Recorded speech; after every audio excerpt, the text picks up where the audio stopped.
Hi everyone, I'm Dr. Karin Dina, and today I'm going to answer this question. What is so great about dandelion greens? And I have to say, a lot of people think about dandelions as being these weeds that tend to grow in the front yard that are just kind of a pain. But you know what I think is really amazing about them? Their nutrient content. Now, a couple things to know about dandelions, in addition to their nutrient content, is that they're in the sunflower family, also called the Asteraceae. Oftentimes, people think of leafy greens as being mostly in the cabbage family, but dandelion greens are one of the many that are found in the sunflower family. So there definitely are some nutrient differences between the sunflower family and the cabbage family. There's also some similarities too. They are easy to grow, definitely. In fact, if you walk down the street, you could probably see some rogue dandelions growing in the cracks in the sidewalks or growing along the side of the road. They have a tendency to grow everywhere. Now, I personally like to grow them in my garden. And here's a picture of some dandelions growing in my garden right now.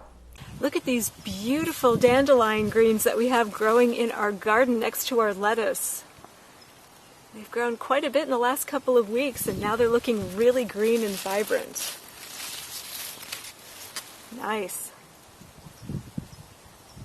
Here are some of the positive attributes of garden-grown dandelion greens. First of all, they tend to be larger or taller or longer than the ones that you find growing elsewhere. They also tend to be not as bitter, especially in comparison to the ones that you find in the grocery store. And this is true even when they are fully grown. And I'm somebody who doesn't mind the bitterness, but I have to say I really like dandelion greens when they are not as bitter. So growing them in the garden can really help in that regard.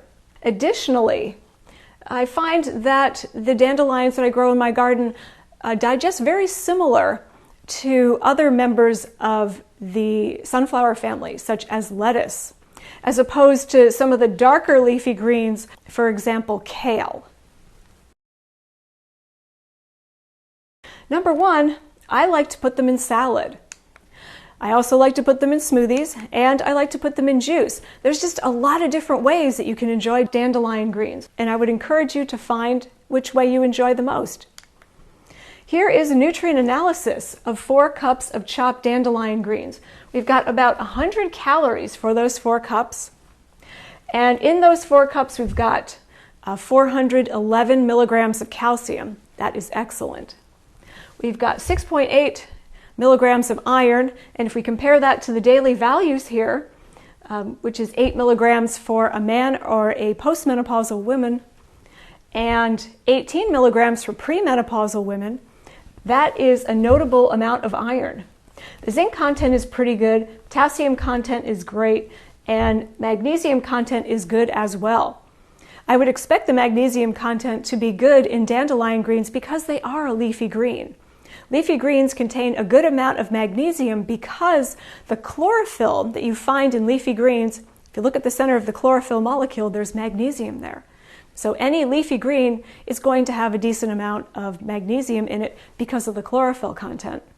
Thanks for watching, and for those of you interested in learning more about our educational opportunities or our lab work and nutrition consulting services, please visit our website at rawfoodeducation.com.